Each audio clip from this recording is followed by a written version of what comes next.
All right, what's up, everyone? I am so excited to have a conversation today with my friend Will about so many different things. Will, thank you so much for joining on Amplify. Yeah, thanks, Lauren. Thanks for having me. This is where we're gonna go. Let's see. Everywhere. I think this is the most questions or like notes that I've had for any one interview, to be perfectly honest. Okay. And yeah, and partly because we'll get into it. So first things first, starting with some rapid fire. So what is something you're grateful for right now? My boys. I have three kids, 8, 6, and 1.5, and they're now off for the summer. So my house is crazy, and it's like it's beautiful chaos. I love it. So my kids. Yeah.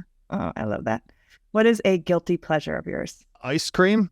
Is that like, it's like That works. so? Yeah, but it's literally like ice cream, like in bed, like I'm like a lady going through a divorce or something. Like I eat ice cream in bed, like watching TV at night. Same. Yeah. I actually did that. I bought ice cream this weekend. I haven't had ice cream in my house or even really in general, I think, in months, and bought some this weekend. And there have been a few ice cream in bed watching Netflix evenings over here. It's really wonderful. Like my that's like a wild like Saturday night for me now sometimes. I got 2 pints, and it's like low calorie ice cream too. It's like Halo Top. Yeah. Still doesn't matter. Yeah. And you're like, I'm going to have both of them out because I don't want to choose which flavor to do. What is a random fact that most people would not know about you? I don't know how random it is, but I was a really sick kid. That's a little deep. Really sick, like sickly, like weakling. So I couldn't run, jump, like climb things or anything like that. Oh, wow.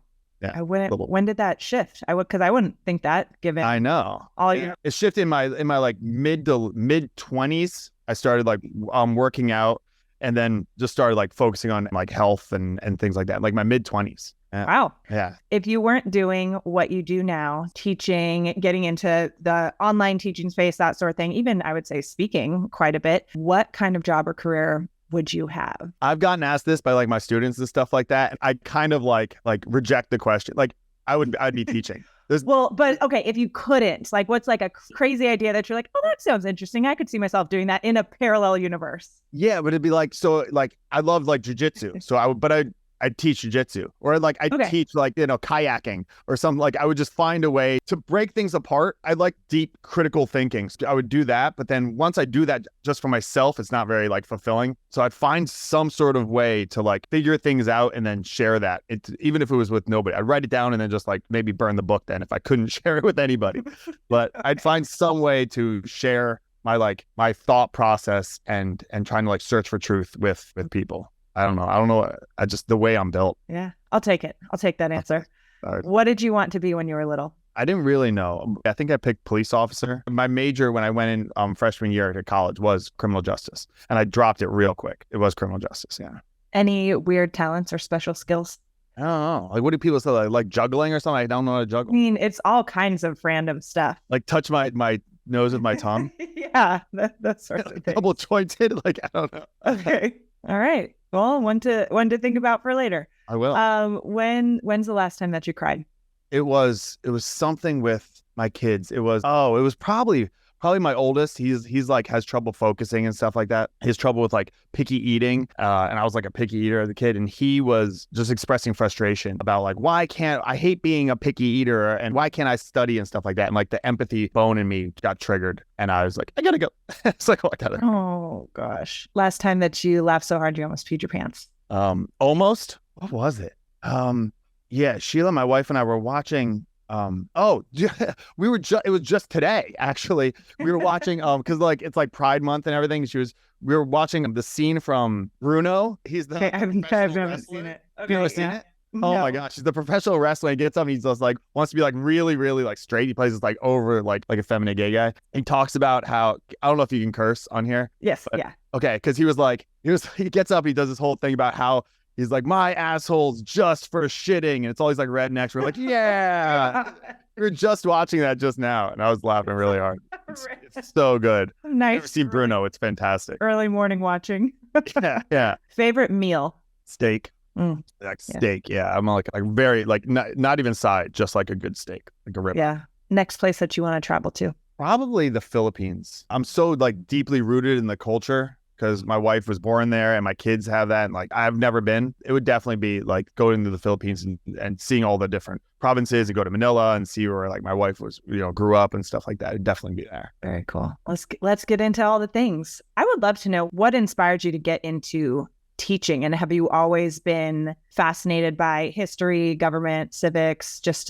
And I believe I know the answer already, but would love to have you share it with the audience. No, I mean, I was not a good student. I didn't care. I cared about the social elements of school. I'm not like a history buff or anything like that. I was always someone who was trying to like figure life out. So I was more of like a sociologist, I guess. Like, okay. That's where I'm more leaning toward, like trying to figure out why people act the way that they do and why this stuff is happening. So it's like, well, how do I turn that into a job? I didn't feel like I had like the intellectual horsepower to be like a college professor. I wasn't like interested in that, like pinky up, like whatever it is. What's that sport coat? Like the tweed coat or whatever, like these like professors are supposed to wear. Wasn't for me. So I was like, all right, I'll become like a regular high school teacher. Sociology wasn't really an option. So I was like, what's the closest thing? Social studies. And I was like, okay, so what's that? I guess history. I never liked history. I never connected with history really, but it's a good vehicle for trying to understand things. So the way I look at like history class, it's looking at studying past successes and failures to try and learn to make sense of the present and then build a better future. So I was like, okay, well, that's kind of it. So even in my class, my students don't think of it like a history class. They think of it as like a life class. And I just use history as like the delivering vehicle. Like that's the way that I explain the best ways to approach life and how to avoid pitfalls and things like that. Yeah, I love that. And part of your mission, I guess, and as you phrase it on Instagram, and obviously there's limited space to work with, but is to disarm echo chambers and really encourage people to think more critically, to explore nuance, all of that. Can you speak into that a bit more and why you feel that's so important? Yeah, I am from like medium-sized, small to medium suburb in Eastern Pennsylvania. I grew up very like cliche, like middle America, white picket fence. We had like a collie, like Lassie. My parents are together and super white. My family tree is ridiculous. It's so white. My 23andMe is it's really boring. It's like 99.6% German. So it's a very like kind of isolated thing. And then I moved out to California, the call to adventure or whatever, and had a whole bunch of experience out here. Dated a lot, met a whole bunch of different kinds of people. Married my wife, who was from the opposite side of the world. She's very different. The girls that I was like growing up around, the girls that like my friends ended up marrying and stuff were largely just like me. Like they were just like kind of from that background. And my wife, kind of wild girl with like, big fake boobs and blonde hair, even though she's Asian. Like she was just like dynamo. And I was like, this is interesting. Not really what I was looking for, but her family, her ideologies and everything were so different. And it opened my eyes up. It was really challenging for me, but I kind of liked it. And I was like, wow, what I know about the world is so small. And she kind of expanded my world a little bit. So then it just started this snowball effect of like, wow, what else don't I know about? And that really was like a catalyst for change. And then it challenged a lot of like my preconceived ideas about the way I was raised, the viewpoints that like my family had and stuff like that. It just became this like end of a M. Night Shyamalan movie or something like that, where it's just like, oh my gosh, this is what the world is? This is nuts. That really turned me on. And then I said like, okay, so if that's my experience, then everyone must have that to some degree. Like everyone's in their own little bubble, their own kind of dynamic of what the news they get on their phone, the people they hang out with. The world is much bigger than that. So I became like really committed to trying to expose all of that stuff to everybody to get a better understanding of like, I guess, the human experience and get a better understanding of like what's actually happening in the world, because we're so isolated. So the big thing was, I think, marrying into a very different culture, different food, different ways that you approach parenting, different ways that you approach work. Like everything was different. There isn't like one way to do things, which is like the whole idea of like my podcast, like different perspectives and stuff like that. So it made me extremely open-minded. I try to share that. Yes. What with you and Sheila's relationship and getting to know her, like in the earlier days, like what were some of those new things, like the biggest things that were different to you or stood out or that like kind of blew your mind? Yeah. One was the focus on aesthetics. So she's in like the beauty industry. And I was like, East Coast stuff is different. Like there's like a way like to dress up in like, even like New York. It's kind of like has like a modest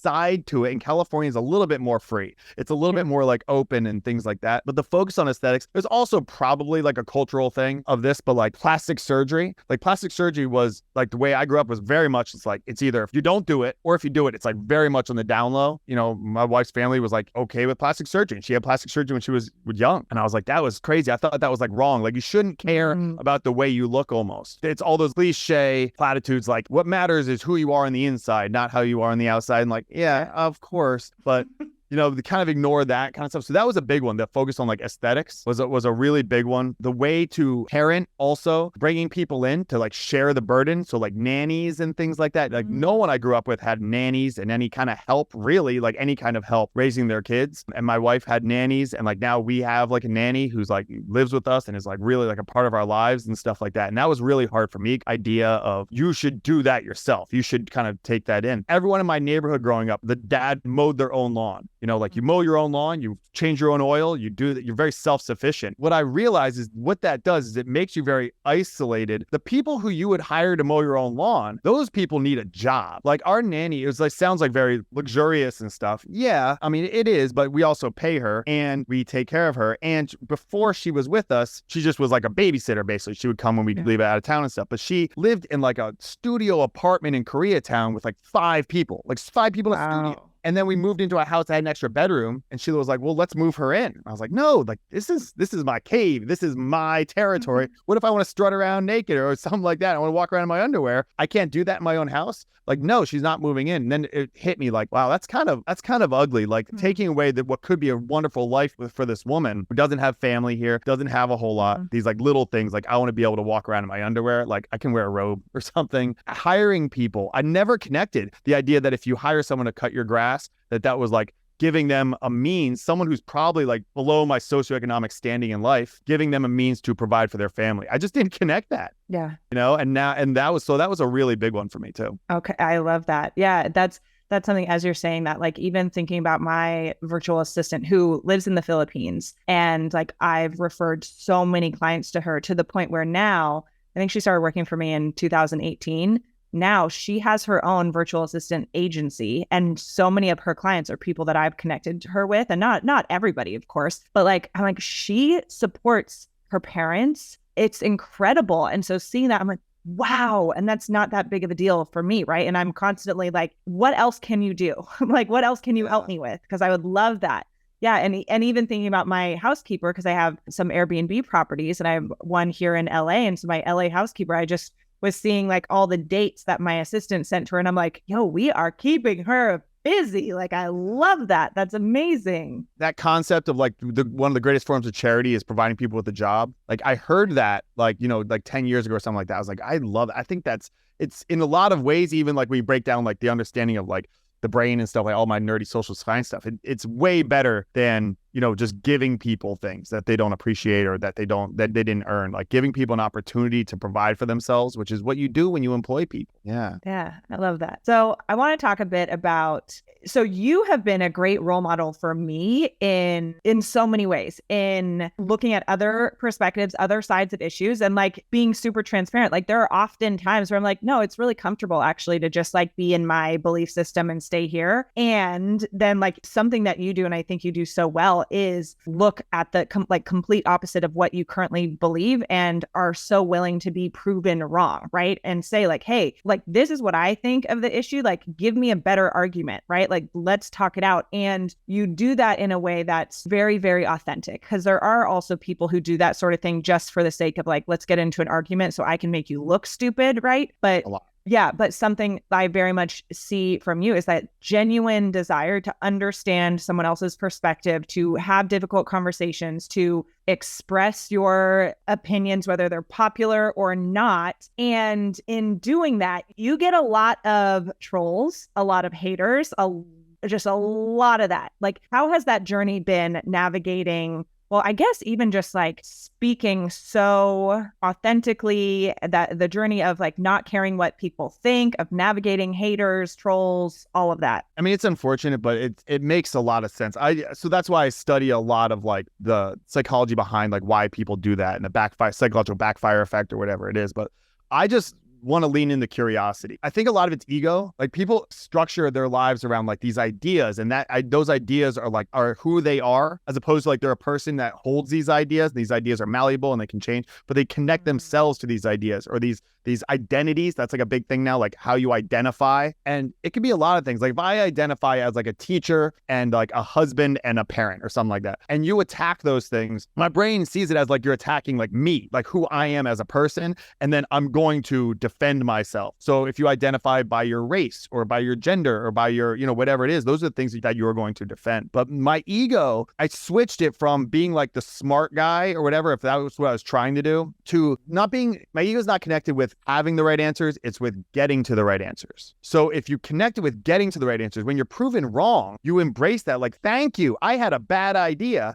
and you helped me exchange it for a better idea. So everyone that proves me wrong, like, you didn't see this data though. No, I didn't. Wow, thank you. Like I really do embrace being proven wrong, because it's so silly to me how people hold on to bad ideas. Like why would you want to hold a bad idea that's just not going to serve you in life to understand, going back to what I said about like understanding life better. So once I made that switch to I'm trying to get to the right answers, not have the right answers, like please prove me wrong. Like the trolls who come after me, I'm terrible. I play the same playbook all the time, which is let's have a conversation. I've probably sent out 500 or more. Like I send them DMs on my phone. Hi. Like they'll say something. I'm terrible. I'm a racist, sexist, homophobe, or I'm a libtard or whatever it is. Like I get it from both sides. So I'll send like a video and I'll be like, hi, I'm Will. I'm a real person. Hi. I maybe with my kid or something like that. Like I'm a father, this is Mac or whatever it is. And then, would you want to have a conversation? Like if I offended you or something, I didn't mean to. I'm trying to understand what's going on here. I would love to have a conversation with you. I'll make sure it's respectful and stuff like that. 99% of the people don't react or they say no, but I constantly say, let's have a conversation. If you think I'm bad, if you think I'm dangerous, or you think I'm bad, let's have a conversation about it. And let's see, I can try and explain to you why I don't think I'm bad and I have good intentions. And you can explain to me why you think I am. And most people don't want to. I think it's a little like disarming for me to take that approach, but that's the approach that I take. Yeah. And I've seen you do that so many times. And especially like, I think a lot with critical race theory stuff, and where when you do that, people almost get more mad at you. I've noticed in like some of the things that you shared, like, why do you think that people are unwilling to have a conversation with you and why that pisses them off? Said it where it's like, hey, we can go live on my channel on social media and you can like crush my argument in front of everybody. Like, it's not even like you're saying, let's have a secret private conversation. It's like,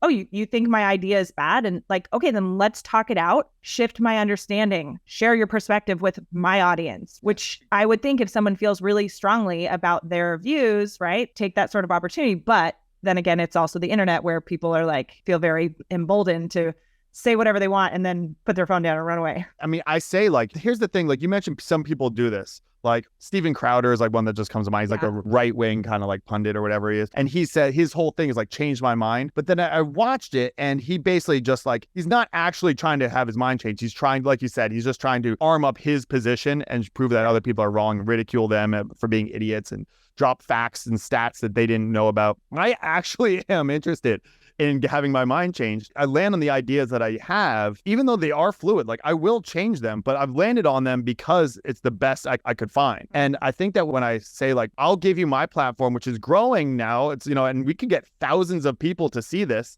And if you think I have a bad idea, let's expose it to the world so I can change my ideas. I think that my willingness is like that confidence challenges them. And I think that because it's a lot of people, again, talking about identity. Like, here's what I mean, Lauren, like Sheila, my wife, was vegan for a couple of years, not because of animals or anything like that, but just because of simplicity. She's really conscious about what she eats and puts in her body and stuff. So she was a vegan. But if a study came out about how monocrop agriculture was bad for soil and for animals and stuff like that, she was just like, all right, whatever. Like, I don't really care. I'm doing this for simplicity just so I don't get fat or whatever. Her identity wasn't aligned with being vegan. It was just how she ate for simplicity. But there are people who are like vegan girl 35 and they have the vegan shirts and the vegan bumper stickers and they say, animals are not food.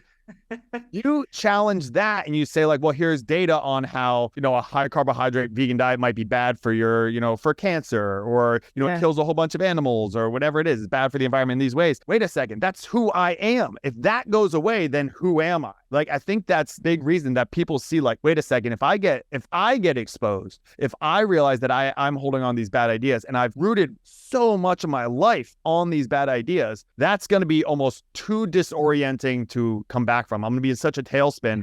I don't want to go through that discomfort. I think that's what a lot of it is, because I went through that when I married into this family. I went through that like, oh my gosh, so down is up and up is down and blah, blah, blah, blah. And I mean, that's why I think I see a value in like psychedelics and stuff. I think there's really good things that come from losing, being in that tumble of like, I don't know up from down. Maybe what I was certain was true is not true. I think there's a ton of value in that. And that's what I'm trying to do. But I think it's terrifying. Yeah. I think for a lot of people, it's really scary. So with that, because how does one be really convicted and stand in their beliefs, then not make it their identity? Like, how do you find that balance? Yeah. So, I mean, I think really understand why you hold the beliefs that you do. Like, so if you're going to be a vegan, like really why? If it's because you want to eat in a deathless way, like you can't, then go eat rocks. Like you can't do that. Like, right. Or what you need to do is, I think maybe this is it. Maybe it's, you need to realize that it's a lot more work. You can't just go to Ralph's and pick up like a bunch of lettuce and a bunch of bread and stuff like that. Because what took to make Wonder Bread was grinding up a lot of ground nesting birds and voles and mice and all that kind of stuff that would get caught up in the turbines. Really gross. Okay. So what you need to do is start your own garden in your backyard, and which is a lot of work. And you got to grow your own food, and you got to become self-sustainable. And some people can't do that because they're in apartments and stuff like that. But a lot of us could work harder for our food. And I think it's like, if you want to, you got to think about why you attach to the beliefs that you do. If you're really for like helping marginalized communities or something like that, if you're really for that, then you got to get down to Skid Row. You got to talk to these people. You got to really find out their needs and what they want. You got to sacrifice for yourself, your time, your money, your energy, all of that kind of stuff. I think it's easier to metaphorically put the little black box on your Instagram, or to say like, here's some money, someone else go, help the homeless or whatever it is. It'd be interesting to know, like, if that person with the license plate, if they were really conscious of the data on how many animals and how detrimental it is to grow these giant wheat fields and soy fields and how damaging it is to the environment. I don't know if they know. Either they have to give up the lifestyle or they have to start doing a lot of really hard work. And again, it's like, I'm going to just avoid that. And I think it's just easier to just put on the blinders and go, I'm doing a good thing. I'm helping these people. I'm helping these animals, whatever it is, because if I really open my eyes, it's going to be a lot of work in addition to the kind of like cognitive disarray that it's going to cause me. You take a forest and you mow it down to grow soy. Like, that's not good. like obviously, there isn't just like 1,000-acre soy farms that grow naturally. Like, that doesn't exist. So they have to create that, and that causes a lot of damage to the environment. Lots of cars. You and I both have Teslas. You know what I mean? Sorry, but like the cobalt mining, I had a video that I made that got like 1 million views or something like that, because I was just talking about how it sucks. But like our Teslas, which are awesome, I love my car. But it's amazing. But like, it was made with like legitimate slave labor in the cobalt mines of the Congo. It's like, oh man. And I just have to kind of live with that now. Like, I'm not, but I didn't get my Tesla to save the environment. I didn't. I got my Tesla because it's dope. Like, Same. It's fast and it drives itself, and it can hold my all my stuff, and like it can hold my kids, and I can still beat a Lamborghini. Like, it's the best. But if I got it for that reason, then I'm like kind of okay with me being a terrible person, like supporting these cobalt mines and stuff. But if I got it for the environmental idea, and I realized that like I plug it in, it's not just like hopes and dreams on the other side of that outlet. It's probably a coal, like a coal burning electric plant. So that's the kind of stuff that I'm thinking of. Yeah. Yeah. How have you built courage to speak your truth and not care what people think, and like share controversial perspectives? Yeah. I get asked that a lot. People say that to me. They say that I'm really like brave for talking about this. I have a friend who's an Army Ranger. He did like 9 tours to Afghanistan and Iraq. Like, he's just built like a brick shit house. He's just like brown belt in jiu-jitsu, like everything, sniper. Told me, he's like, wow, you're really courageous for, I was like, whoa, hold on. You're like, no. I'm talking on the internet. Yeah, come on. Like, you're out of your mind. I think it's because I am very genuinely trying to get to the right answers. And I do have a moral compass. I mean, part of that's probably developed through like faith and stuff like that. I don't know if I'm a good person, Lauren, but I really try. Like, to the point where it stresses me out when I have to like cancel on somebody or something like that. I really try to be a good person. because of that, if someone comes after me, they're more virtuous than me. Like, I'm a better person than you. I care more about marginalized communities or something like that. I'm not saying I care more than you, but I don't think that you care more than me. Because if you want to talk about like helping Black communities or something like that, yeah, I taught in those communities. I have a lot of connections with people who are in those communities, doing things. I'll promote it all day, every day. I care about social justice a lot. I don't like the war on drugs because I look at the data behind that. Like, all this kind of stuff, I am like really passionate about trying to do good. I get into school teaching, you know what I mean? Like, I'm a soft-hearted person at the core. I can kind of defend that because I'm actually trying to do good. And if you can prove to me why your pathway is better or good, then I'm all ears. So I think it's my willingness to be open and stuff like that allows me to push back. Because I have pushed back, to talk about like critical race theory and stuff. Like summer of 2020, I talked a lot about this stuff because I was just like, the things that you're doing, whether it's defund the police or whatever it is, I was like, that's going to hurt the Black community. And we saw it hurt the Black community. I talk to people in these communities and I have friends in these communities and I know what they are. I'm not just getting it from the news or from, the internet. I'm getting it from people too. I think I'm able to be, bold in pushing back because I have the same agenda as you do. You want to help these people. I do too. Here's how I think you do it. Here's how you think. Well, let's merge our ideas, and that might be a little like challenging for people, but I think that's why I'm able to do it, is because I am actually on board. I'm not in the camp of like, I don't care about those people. My background was like, I wanted to teach. I taught in East LA in a really tough area. It was 0% white school and like a couple of schools, but this one school was really bad. I was only there for a year because it closed down. But one year, I think I had like 6 or 7 kids shot, little kids. Gosh. And like I had 48 kids in a classroom. I'd say 3 or 4 had an ankle bracelet on. I'd say 2 or 3 girls were pregnant.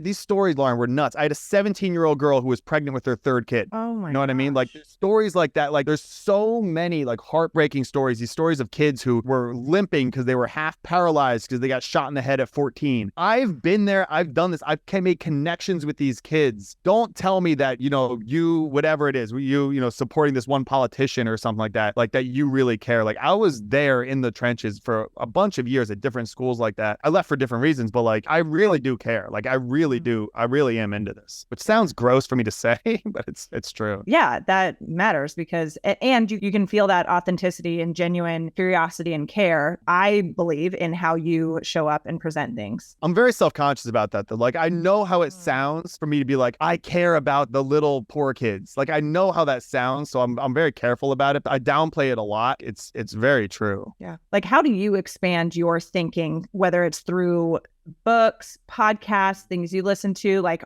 do you watch the news much? Like, what are you taking in and using to continually like grow, develop, expand? Yeah, it's a lot of podcasts. Find people that I like who are like heterodox is the word. Like it's like not orthodox. So it's like basically like you're open to ideas from different places. I listen to that. Like anyone who I think will really challenge my perspective on things, I'm really interested in what they have. I also like people that will confirm my bias because I'm human and I think that we want to also be proven right. But I'm always more interested in like this person has really good arguments against what I am. Problem is a lot of people don't. Like, I mean, I think that I've developed my positions now and I'm all over the place, but to a point where like I can argue the other side as well or better than people who actually support that side.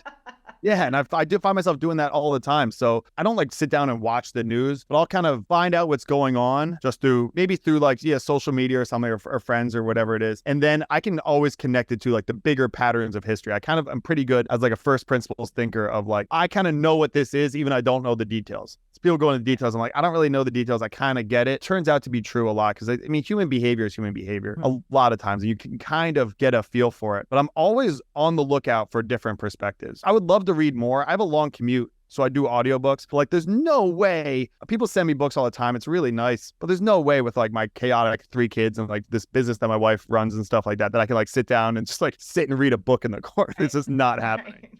So I have to get out of the house and get audiobooks most of the time. Yeah. What are some of the podcasts you're loving or like to dive into? The one that got me into like the whole podcast thing, it's like obvious now, but it's like Joe Rogan's podcast. I started because I like martial arts. I like hunting. I like cars. I like all that like dude stuff. And I was like, oh, I have a long commute. I'll just listen to this meathead talk about that stuff and it'll be like easy. So I went from like listening into Howard Stern. I was like, this is just gonna be like a continuation of that. And it's not what it is. It gets really deep. And he brought in all these like interesting professors like Eric Weinstein and Jordan Peterson and Sam Harris and all these people. I was like, wow, this is really nuts. Okay. That was happening like right as I started building a family with my wife. So that was like going hand in hand. The whole, like they called it the intellectual dark web. Like it was like these people with all these different views. And it was happening as I was like immersing myself in this new culture that I was marrying into. So that was like Joe Rogan podcast was really big for me. And then that branched off to like the Lex Fridman podcast, which I really like a lot too. And he's soft, but he brings on like a really good group of like different kind of thinkers, and I get to see their points of view, and he asks good questions and stuff. He does it with heart. So those are probably two of the podcasts that I like. For news, I do like Breaking Points with like Sagar and Crystal. I disagree with them on some things, but it's a nice like kind of overview of what's happening. And I don't always agree, but I think that they're trying to be fair. I'm looking for people that are like at least trying to get to the truth. Even if I disagree, it's like, I'm trying to be honest here. And they seem to be actually like interested in that. And then it'd be like books, you know, like the people that I follow who kind of think like me, but they're like smarter and they have like more like energy and time or whatever. They like recommend certain books, and I'll like get the book and I'll listen to an audiobook on my commute. How does somebody become a better at arguing, better at having debates, a better critical thinker? You've heard of like the straw man position. If you're like in a debate with somebody, so you could take like what's a really controversial one, like abortion. It's like super controversial. Straw man argument would be something like, what about the 13-year-old girl is raped by her dad. This gets really dark, but like raped by her dad, and then you're forcing her to hold on to that baby. It's like, that's like a really rare instance. That's not really like the best position to take about why abortion should be, you know, legal and available in like, you know, in all 50 states and stuff like that. So it's like a straw man position that no one's really, what is the best argument for the side that you disagree with? It's called a steel man position. So straw man is easily defeated.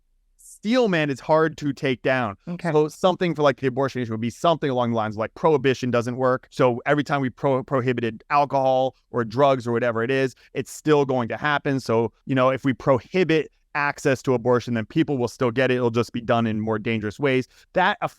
That's probably a better argument, I would believe. It's a better argument for supporting that side. Not saying I'm taking that side, just saying like that's probably like an example of like a better argument with that expands to more people. You know, I actually like plug, but like I have this, moving on to like online like stuff a little bit, and I created this like, it's like 10 different ways that you can become better at. It's not arguing though. It's the title is like Debate to Dialogue, how to have productive conversations. It's like how to better understand why people disagree with you. And if you and I differ on like a very like contentious topic, you know, it could be like LGBTQ stuff, or it could be the abortion issue or whatever it is. How do you communicate with someone? Could be a family member, could be a friend, whatever, in a way that's going to be productive. You know, you're not supposed to talk about politics and religion with family and friends, right? But I break down how you actually can have conversations about politics and religion with your friends, even if you're passionate about it, with like these kind of like strategies, and being able to learn how to steel man is like one of the strategies that I kind of break down, because I really do believe in it. That's why I made that thing. So I was like, this is important, I think, for people. I know people who broke up like talking to their dads for like 3 years because he posted something about how George Floyd is a criminal. So they stopped talking to their father for years. Yeah. He's like an old man. It's like, what are you doing? Like, come on. You got to try and reconcile those relationships. But people lost their friends. People lost their, you know, relationships. I know a guy who broke up with his girlfriend because of his stance on like COVID vaccines or something like that. Like, we got to try and round our edges and learn from each other a little bit more, be able to have that dialogue so we're not pushed off in our echo chambers and then go off and then we just, there's data on like who people are willing to date, Lawrence. So like, people are more open to dating like outside their race than ever before, more hesitant to date outside of their political party than ever before. Or like a white girl will be like, I'll date a black guy as long as he's a Democrat or something like that, you know, as long as he's a Republican. Like, that's interesting because skin is skin. There's cultural elements of that. But the fact that my wife was different politically than me was also part of that thing. Like, she comes from a more conservative family of immigrants and business owners and stuff like that. It's a real problem if you marry someone that you align with on all these political issues, because then you're just going to be this echo chamber back and forth. Like, we should, open up the border. Yeah, we should. And then high five. And then like, that's it. There's all there is to it. And then you go out into the world and like, well, there's problems with that. Like, how would you ever know that if you don't have any challenges? And I think that having a good, strong relationship, romantic relationship, they want to start a family with, I think it's going to be challenging. So like having someone that challenges you and challenges your thinking and stuff. John Haidt, he's a social psychologist at the Stern Business School, NYU. And he came up with this idea of like the moral foundations theory, which is basically like, if you're like taking someone who's like very right wing and very left wing, they actually do have a lot of the same core values of like protecting their children, freedom. They just interpret it differently. You might disagree with how to go about doing that, but at the same time, like you do agree that this is important. It's just how to go about it. You believe in safety, you believe in kindness, you believe in this, but just like how to go about it. I mean, maybe religion would be like one where like, if someone's like Jewish and someone's Muslim, that might be like oil and water. Maybe you wouldn't be able to, raise a family the same way. There's like a hypothetical that I give my students a lot is I pick someone in the school who's like the nicest teacher in the school, like the softest, kindest, Mr. Jenkins, who's just like Mr. Rogers. Okay. Let's say Mr. Rogers. Okay. And you take Mr. Rogers and everyone goes, Mr. Rogers is the nicest guy ever. Now, what would happen if you saw Mr. Rogers, you grew up watching him and everything, and then he comes out and he has a red MAGA hat on? You really have two choices. One choice is Mr. Rogers, this guy that I've known for 20 years and watched him be wonderful to everybody, is not who I thought he was. Or MAGA hat wearers are not what I thought they were. And I think that far too many people go to, and the MAGA hat could be anything. It could be a Black Lives Matter shirt. Mr. Rogers comes out in a Black Lives Matter shirt. Then people go like, oh, Mr. Rogers, he's radical. Or maybe the people who wear those shirts or wear those hats aren't what you think they are, or what the news has told you, or Fox News, CNN has told you they are. And it's shocking to me how many people devolve into like, oh, this person that I've known my whole life is not who I thought they were. It's actually, they're bad because of who the internet or news has told me. Yeah. That's like an interesting one. I guess kids kind of like recognizing that, because we saw that a lot. It might be that Mr. Rogers is ignorant. Sure, but maybe but I know him to be really astute. So that like kind of like dissonance, I think is really valuable. It's been interesting to notice that how quickly people are to, oh, you did this one thing that discredits every single thing you've ever done before. All the years that I've known you to be XYZ, right? It's sad. Where's the curiosity? Mm-hmm. Like, where's the curiosity to go, how could you do that? The people say it in like a rhetorical question. Like, how could you do that? How could you vote for Biden? As opposed to like, I'm trying to make sense of this. Like, can you bring me in? Like, why would you vote for this person? Like help me understand. How could you, like, I know you to be someone who blah, blah, blah, blah, blah, blah, blah. Like, this is all the stuff that I kind of break down, because I think that these are strategies, like, instead of saying like assuming that why, just lean into why. Like, why? Yeah, why are you doing this? And cancel culture is not interested in understanding. No. It's interested in cutting it out. I had Daryl Davis on my podcast twice, who's awesome. And I don't know if you know the story of him or if your listeners know, but he's a jazz musician. He's a Black guy. He's a jazz musician. After a show one day, a guy invited him to have a beer. It was like, two white guys. And the guy said, it's the first time I've ever sat down with a Black guy for a beer. It's like, what? How's that possible? And his friend goes, showed him his card. He's a member of the KKK, Ku Klux Klan. And Daryl was like, okay, interesting. And long story short, he breaks it all down. But like, basically, he has a TED Talk with like millions of views. Interesting guy. He befriended KKK member. He didn't cut him out of his life. It wasn't like, oh, get up from the table, I'm out. He befriended him. He leaned in. Why do you think this way? What's your background like? Tell me about your story. Well, they became friends. Okay. He actually went to Klan rallies to try and talk to these people, understand why they think, and challenge their thinking. He challenged it because they would say things like, Black people are whatever, like, dumb or whatever it is. And he's like, well, what about this person who's like a college professor, whatever it is. Long story short, he gets to the end. His friend came a couple of years later, came to his house and he said, I have a gift for you, Daryl, and gave him this box. Daryl opened it up and it was a KKK robe. And Daryl's like, what? I don't want a KKK robe. He goes, I don't want it either. He's like, I'm out.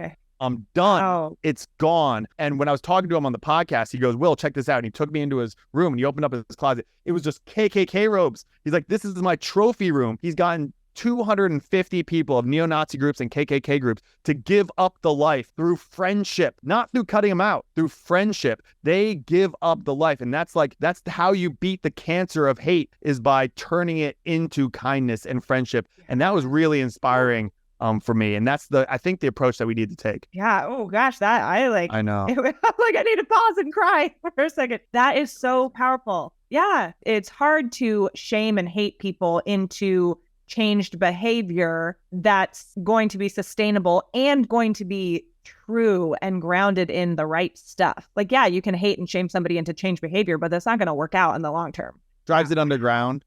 You know, it drives cancel culture, drives it underground, drives it back to like their own echo chamber where they're going to go back and say, like, Daryl would have gotten up from that table. So like, oh, you guys are disgusting. You're terrible. Leave out. Then they just go back with their KKK guys. Be like, yeah, see, you can't even. Just like we thought. No.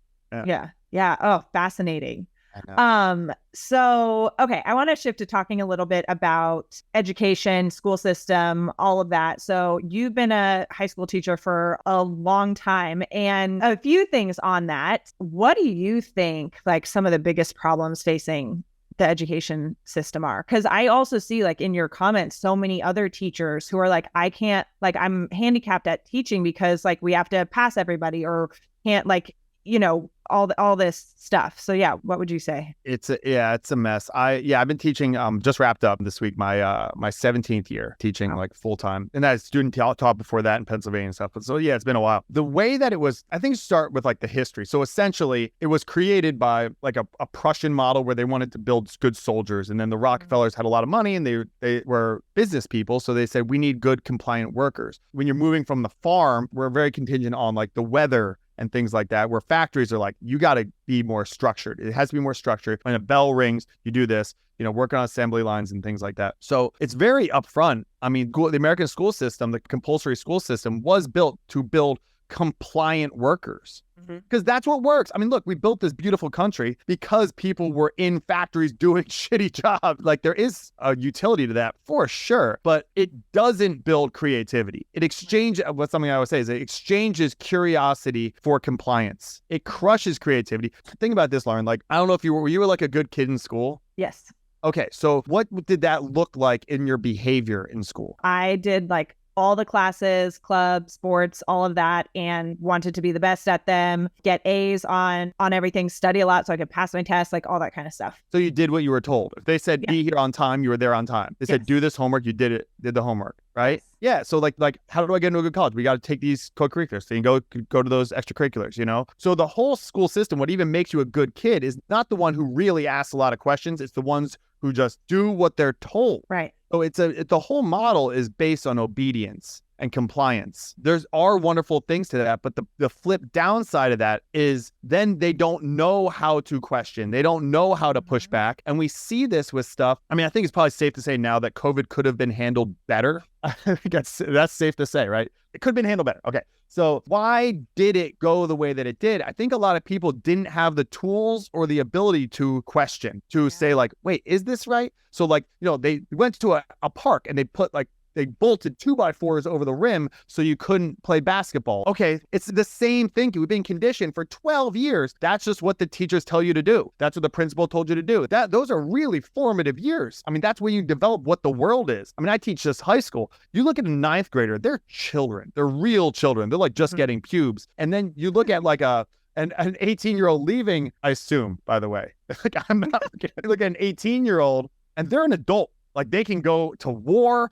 they can not drink, but they can go to war and then get married, they can do a whole bunch of things. Yeah. You become an adult when you leave. So all of your formative years were institution that was telling you just to obey. Do what you're told, do what you're told, do what you're told. And then we look at the world and a lot of people just do what they're told. It could be told by the internet and the sites they watch. It could be told by the police, the authorities. All of these kinds of things is like you're so scared to push back against that authority because that's the way you've been conditioned. The kids who ask too many inconvenient questions or say like, wait, but why are you doing this, Mr. Jenkins? Like, why are you doing this, Mr. Rooch? Like, those kids are problematic kids and they're either crushed or they're expelled out of the system. I think when we look at the school system, the core of it is how it's built. Again, there are benefits of it, but we have to really recognize the dangers of that as well. But then we can go on the teachers unions and tenure and all that stuff too. There's a lot. Yeah. Well, you're an entrepreneur. So like you did well in school. You're articulate. You can write well. You can speak well. You can do, you know, the math and the logistics to like handle your business. What I find is kids, I had William DeReichwitz on my podcast, who wrote a book called Excellent Sheep. And he said that's what like, especially elite schools, they make excellent sheep. So they're really good at going through obstacle courses.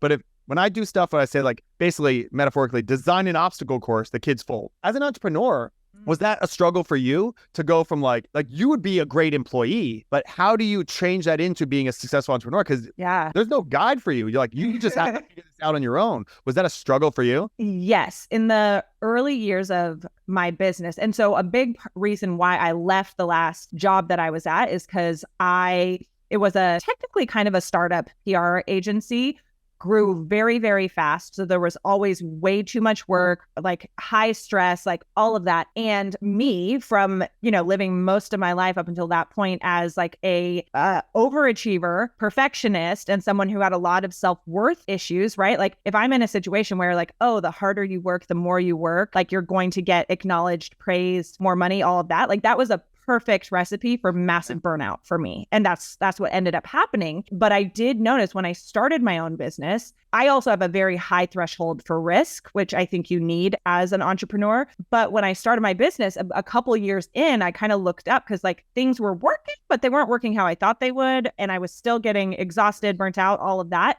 And I realized like, I literally was like, oh shit, I'm working like an employee. I'm letting my clients like treat me like they're my boss. And I realized, oh no, this is very much a me problem. This wasn't a problem with the last agency I was at. Well, yes, there were a lot of issues there, but I was like, but this is never going to change if I don't rewire like how I am working and to shift from being like, yeah, a great employee who will bust her ass and like work nonstop all the time to like shifting, like really shifting how I was wired. And so much of mine also overachieving perfectionist stuff for me, like a lot of that, those were like survival tactics from like really chaotic, stressful childhood. So like, okay, do everything right, be the best at everything, do all the things so you don't like rock the boat more. Also in my entrepreneurial journey, and when I started really healing that, my be a really good student and do all the things and do them all really, really well, that started to crumble a bit. And I was like, oh my gosh, I don't know how to fucking follow through because there's no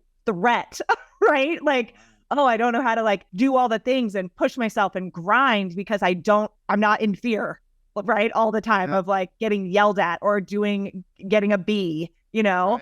And so it took a lot of unlearning of that, like be the best, but in this really systematic way. Now that I've healed so much of that, I'm able to tap into that and find that energy again, but from a very different place, right? And not from like this scarcity or fear place. So I'm able to like find those habits again and like get, dip back into that stuff that helped me be really successful in school, sports, like extracurriculars, college, all that, right? Like all the way through college. Like I double majored in college because I was like, instead of graduating early, let's just do a whole nother major, right? Like that was like the overdoing was such a theme. So it took a lot of breaking that apart to like find how I could do that in an authentic, grounded, healthy way. Yeah. Build that own structure for yourself. Yeah. Because you're not forced into it. My wife's like that. You guys are similar. It's tough. I only dropped one class in all of college and it was an online class. So I was like, oh, I don't have to go at these times. Like, and I forgot about it. But one of the things you said before we hit record,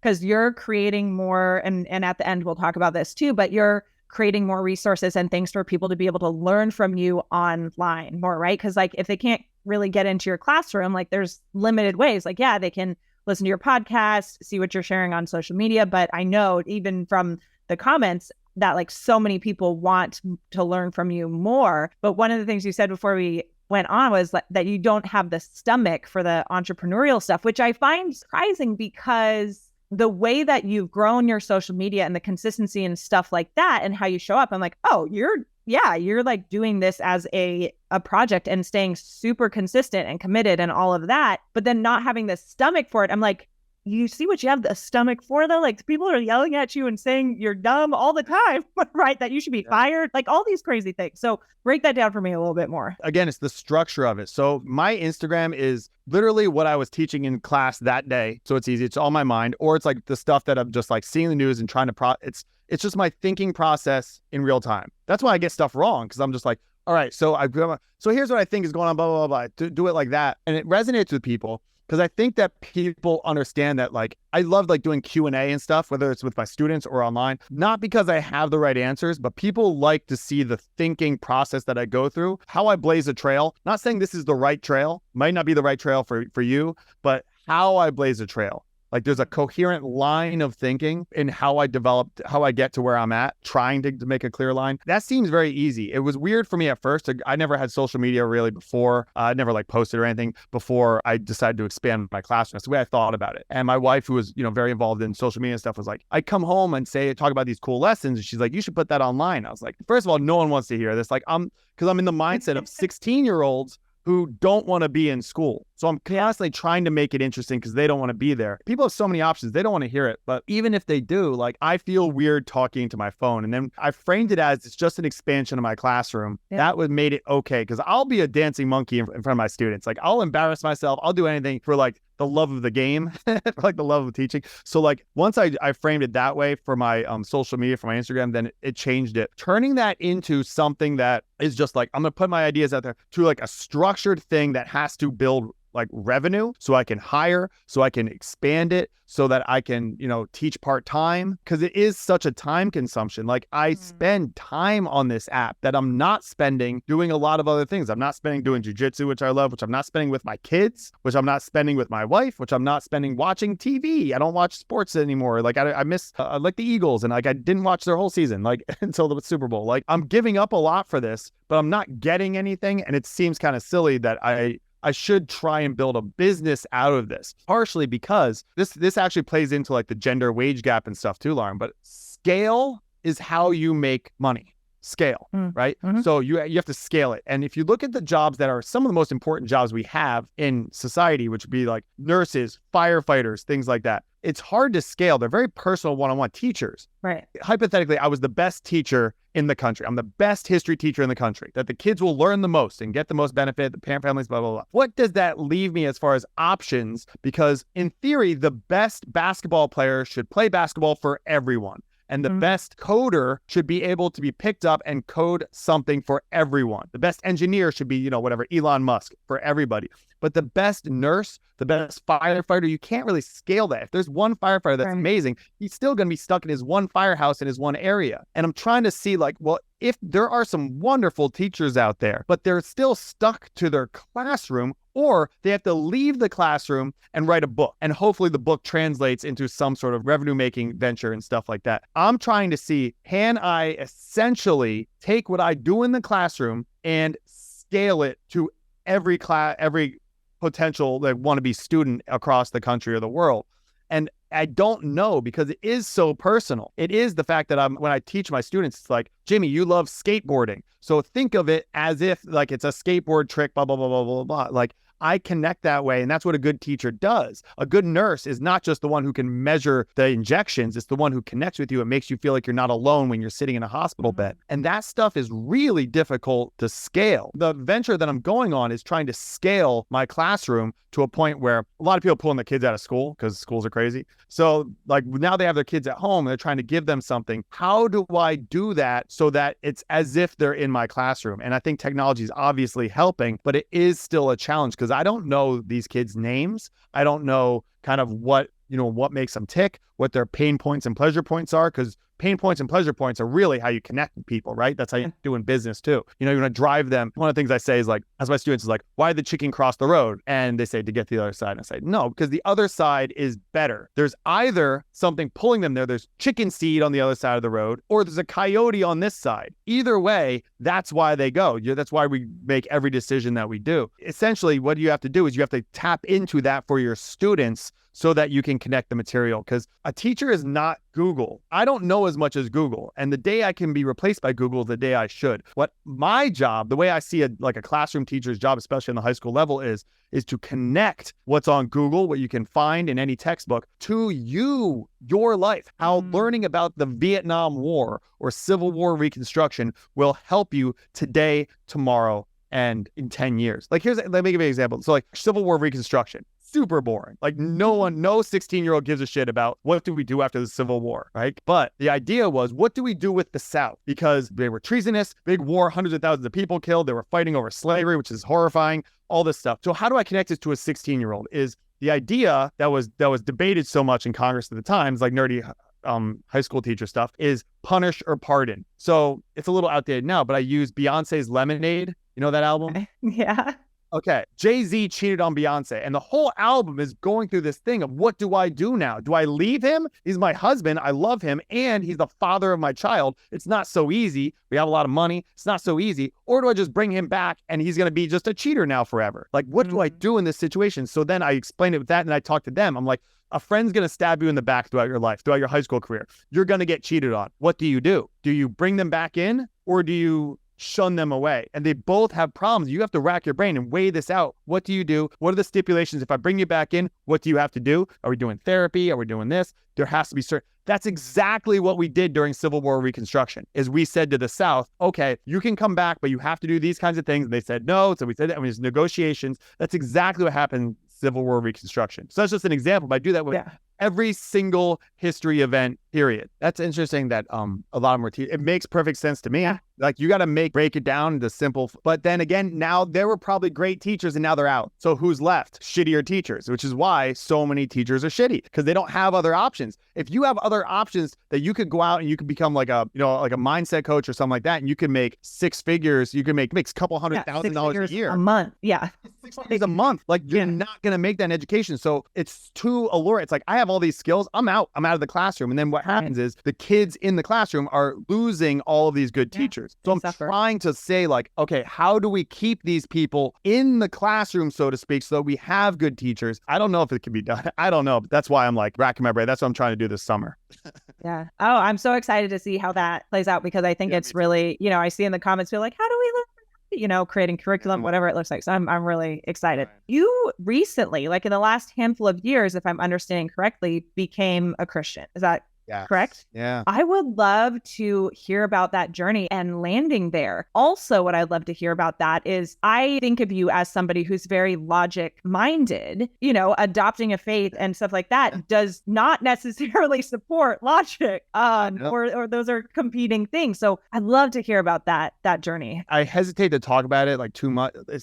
But yes. So yeah, wherever you want to go. I mean, I'm good with it. I'm not ashamed, but I also I understand the stigma, because I got baptized on my 40th birthday. Like, I'm like a born again Christian. I swear, no one rolled their eyes more at the concept of someone dunking their head in water and saying, I'm saved, I'm a born again Christian. No one rolled their eyes more than me. Like, if you're listening and someone's just like, oh, please, I'm skeptical of those people. I was more skeptical, I assure you. I'm all logic and social science and secular thinking, as I started to really dive into that. And it kept leading me to this idea that there's a whole lot to it.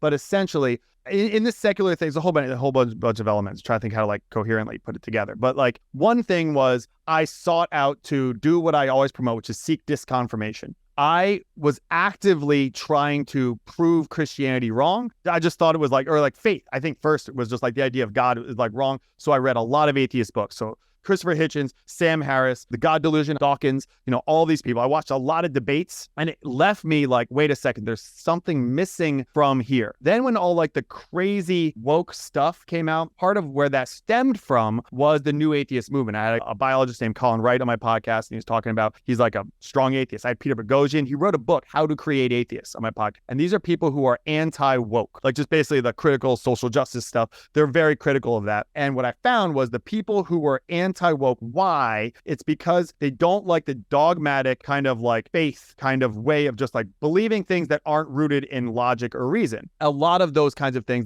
they just believe it in their core, they believe it in their heart, and that's all there is to it. And it sounded to those atheists a lot like people who have religion. It's I just believe it in my heart. So why do you think that, whatever, black people are out being hunted by police all day when Roland Fryer's studies and the crime statistics don't show that? It's I just know it in my heart. I feel it. I had an experience, and that experience transformed me. That sounds very religious, right? Right. So that was going on. And then understand the social science of this. So then after I was doing that, then I started reading, I was okay, let me read some Christian books. So I read Mere Christianity by C.S. Lewis and stuff, and Tim Keller's The Reason for God and stuff. And I was okay, well, this is interesting. There's some logic behind these apologetic stuff. I don't see any conflict between science and faith. I think that at the end of the day, one thing I'm really diving into now is understanding placebo effect. There are studies where people have clinical anxiety and they're taking anxiety medication, lorazepam or something like that. And then they're told, 100 people, they're told 50 of you tomorrow are going to get a sugar pill. and fifth year, you're going to get your lorazepam.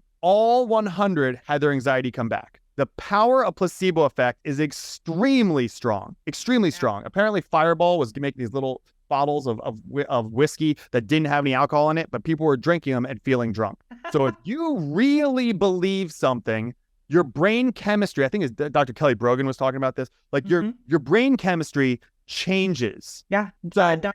Joe Dispenza is all about this stuff. Joe Dispenza, yes. If you really believe in faith, even if you're just saying it's nonsense, I'm going to believe in this, it will benefit your life. Okay, so that could be it. And I was talking to a pastor and I was talking about placebo effect. He's like, you know what? We call it faith.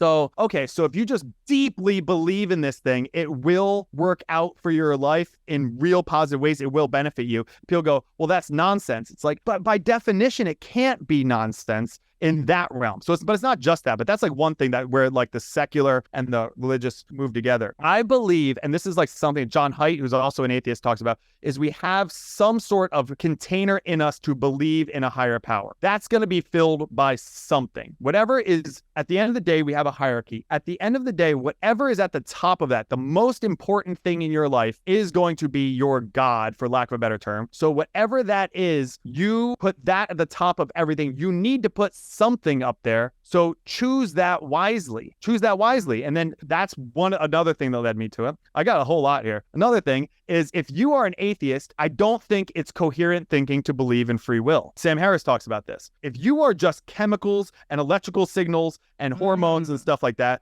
then you don't actually get a choice to decide. I don't have a choice to decide to tap that mic. It's just my biology. It's like billiard balls on a table. In the same barometric pressure, the same wind, the same temperature, the same force, the balls move the same. And people like Sam Harris, who are strong atheists, neuroscientists, smart guys, don't believe in free will. So prisons get a little gnarly and stuff like that, but we understand. But like, I do believe in free will. So I said, okay, so I was going through this whole process. This is multiple years. Once you have free will, then what do you do? Okay, so I'm not an atheist. So maybe I'm just an agnostic. So there's something out there and we don't know what. That wasn't satisfactory to me. We don't know what. How hard are you looking? And if you have a question of like, there's something, how hard are you actually looking into it? So I looked hard. I read like so many books. And then I was like, all right, I'll read a Bible. Yeah, and I started reading Bible. And then I was like, oh, there's actually good wisdom in here. Like, how is it that in the Old Testament, like they knew to wash your hands before eating? That was long before germ theory. There's stuff in like Jewish culture that they still adhere to, which is like the Old Testament, of sitting Shiva, which is like you have to mourn when someone dies. You have to sit for 7 days and just cry. You don't bathe. People take care of you. How did they know to do that? Like there's these structures for like how to live life. You need a blueprint. I don't know how to live life. I don't know. I need a guide. I need a map. And if I don't have a map, I'm going to wander around aimlessly. So I need a map. So I need to pick a map. What map am I going to choose? This seems like a good map. I'll try it. And I chose the map of Christianity, the map because I like the map of like, this is the guide. And it also has like, when I tell my kids to make a project, here, you should do a project on World War II. Here is an A+ from last year. So you have an idea of what the ideal perfect aim is. That's Jesus. He lived perfect. I'm not going to get the A+. I'm not going to live like him. But if I can have that as like a guide, all right, I can kind of work towards that. At least I have an aim for where to go on my map. So it was like, that's a lot. So it's like all of these things came together and I was like, all right, I'm just going to lean into it. I'm going to go all in. And as I did it, my life got quantifiably, measurably better in every way. When I'm scared, I'm less scared. When I'm happy, I'm more happy. I'm a better father. I'm a better parent. I'm softer. I have that, like, what would Jesus do thing in the back of my head all the time when someone's being mean to me and stuff like that. So it works for me. And I did not want to be Christian. I did not see that. I did not try to do this. It became illogical for me not to. For me, I'm saying for everybody, but for me, it became illogical not to. And no, thank you so much for sharing all of that. That's fascinating. I love your process for navigating it. Right, it's very, as you said, similar to how you dive into so many other issues and curiosities. And one of the things for me, like because my faith has definitely strengthened in the last couple years as well, and it's and expanded so much. I love you and Sheila's relationship. I really admire it. You guys are role models for how you navigate your marriage, how you're raising the boys, all of that. And so like, one, acknowledging you guys for that. I think you're like, from what I see and know, like, I think you guys are killing it. I'm like, oh, like such like, I'm taking notes and everything like that. So I would love to know some of the principles or things that have made your relationship really successful, or whatever those like kind of habits or like key pillars are. And then similarly with raising your boys. Like what do you guys really like ground into? We fight. I mean, that's the thing is like we fight. We get on each other's nerves and we fight, but like we have it out. Like I've talked to so many relationships, like people are married, like, yeah, I haven't fought with my wife in 3 years. It's like, well, I haven't fought in 3 days. Like we fight and then we make up, and we have to sort this out, especially because of our cultural differences and stuff. We're wired differently, but a deep commitment to, like, just like I said, like getting to the right answer, to like getting to peace and love and getting to like through that process. I am typically the one who says like, I need a minute, maybe a day. Like I just need to get away from this, and she wants to solve it right now. So that becomes fights and stuff like that. But we're deeply in it. I think our faith, we lean into that more. We got married. It wasn't a Christian ceremony at all. And I think that now like having that, it rounds my edges a lot. I was a lot more aggro when we'd fight. And now it's a lot more, I'm like, oh, damn it. How would Jesus? Oh, geez. Okay, well, I can't call her a bitch now. Like, I think I've become better, and she would attest to that. We're on the same page about what we want. Like we just talk about things ad nauseum. Like we just talk and talk. So there's no, like literally no secrets. Like no secrets. I mean, maybe it's like, sorry, like it's like really crude. Like I took a huge shit or something like that. Like nothing that really matters. Sorry, that's really crude. Yeah. But like nothing that really matters. And part of that is you don't shame someone for like the thoughts that they have, especially when it comes to like sexual stuff, like, you know, things that she's into, things that I'm into. I think that if your spouse like shames that, like that's not like good, or that's bad, or that's weird, that's like, as long as it's not anything like illegal, you know, then how do we bring that into our relationship? You know, oh, you're into this. Okay, then how do we assimilate that to our marriage, stuff like that? Because this is something that's like in you that you really want. Okay, then how do we kind of work with that? There's like an element of like recognizing your partner for who they actually are, knowing their insecurities. So, you know, like when you do fight, like there are things that when we're fighting where I'm like, I could say this and just tear her down. Why would I want to do that? Like that's not going to make anything better. It's going to make her feel worse. It's going to make me feel worse. When we're arguing, what it's trying to do is trying to get to an understanding. Like, what do you understand why I'm frustrated? Trying to communicate with you, or why she's asking me. It's a lot of communication. I can't believe it. I talked to so many couples who are like big things. Like we've had like friends over like before they had kids or something like that. We're like, you gonna have kids? And then they're like, yeah. And the other one says like, no. It's like, what? Whoa. Talk about that. This is like first date stuff. You know what I mean? Like we just like, what do you like about this? What do you like about that? Do you not like this? It's a lot of communication. And I think the same thing with my boys. I think that like when they misbehave, if we're gonna screw up our kids in one way, it's gonna be like mom and dad just talk to us too much. It's not like we weren't addressed. It's not like that. It's like forced us. And sometimes they're too young. So we'll do this long thing about like, you know, building the person you want to be and stuff. And then they'll just be like, I like fire trucks. You know what I mean? And you're like, cool. A little too early.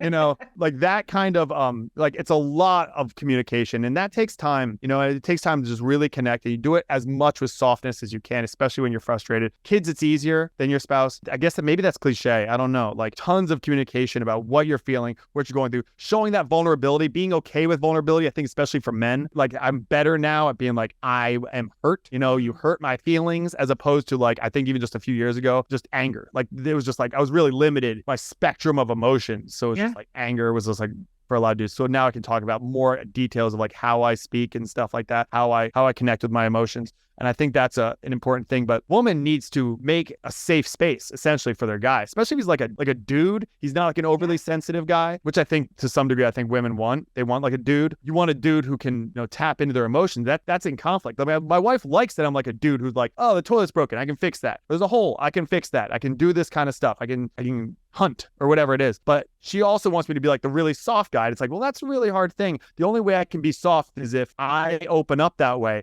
and it's not like okay, thank you, come on in. Like there is like guys have that. And I think they have to feel like it's safe to be able to show those emotions because we've kind of been conditioned so much in society to not be that way. So in our home, in our bedroom, it needs to be a place where I can like cry in her arms and stuff like that and not feel like that makes me, you know, less of a man or anything like that. But to be able to tap into that, because I think we're conditioned to not be that way, but to be able to flip from being like masculine to being like soft and everything like that. Where can everybody connect with you, learn more about you, all of that? Yeah. So Instagram is probably like the best. I don't check DMs though, because it's a little overwhelming. It's just my name, Will Reusch, Reusch. And then my website, it's transferring over. So I think it's still my name, willreusch.com, WILLREUSCH.com. It might also be cylinderradio.com. I'm not sure. Okay. So Cylinder Radio is the name of my podcast. Cylinder Radio, that's where the downloads are for like, I have that one. I have another one that's coming out in the next couple of days, I think, about how to use social media to make you better, not worse. So that's going to be on cylinderradio.com. The idea of Cylinder Radio is to circle,